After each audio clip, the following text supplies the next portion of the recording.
Hi అండి, క్రంచీగా ఉండే పన్నీర్ పకోడీ ఒకసారి ఇలా ట్రై చేయండి.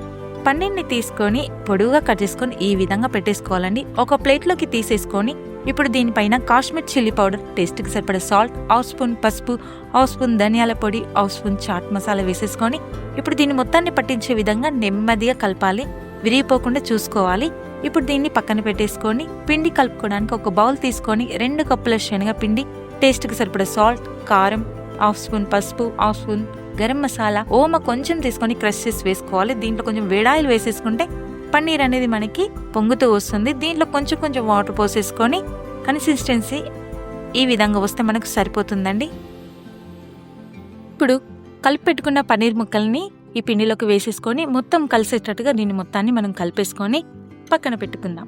ఇప్పుడు క్రంచీగా ఉండడానికి కోసం నేను కార్న్ఫ్లేక్స్ తీసుకున్నాను. దీన్ని కొంచెం క్రష్ చేసి ఈ విధంగా పెట్టుకుంటే సరిపోతుంది. ఇప్పుడు పిండిలో కలుపుకున్న పన్నీర్ ముక్కల్ని కార్న్ఫ్లేక్స్ మీద వేసుకొని దీన్ని మొత్తం పట్టించే విధంగా మనం కలుపుకోవాలి. స్టవ్ ఆన్ చేసుకొని ఫ్రై పాన్ పెట్టేసుకొని దీంట్లో ఫ్రైకి సరిపడా ఆయిల్ వేసుకు ఇప్పుడు మనకి ఆయిల్ వేడయ్యాక మీడియం ఫ్లేమ్లోనే ఉంచి పన్నీర్ ముక్కల్ని దీంట్లో వేసేసుకోవాలండి. ఇన్ని వెంటనే కలపకుండా ఒక 2 మినిట్స్ తర్వాత దీన్ని కలుపుకోవాలండి. క్రంచిగా ఉండే ఈ పన్నీర్ పకోడీ ఆయిల్లో మంచిగా వేగినట్లయితే టేస్ట్ చాలా బాగుంటుంది.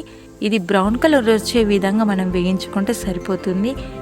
ఇప్పుడు మనం వీటిని ఒక ప్లేట్లోకి తీసేసుకుందాం. క్రంచీగా ఉండే ఈ పన్నీర్ పకోడీ ఎంతో టేస్టీగా చాలా బాగుంటుంది. ఇంట్లో వాళ్ళకు పెట్టినట్లయితే చాలా ఇష్టంగా తింటారు. మరి మీరు కూడా ట్రై చేస్తారా? పూర్తి వీడియో మన ఛానల్లో చూసేయండి. Thank you for watching.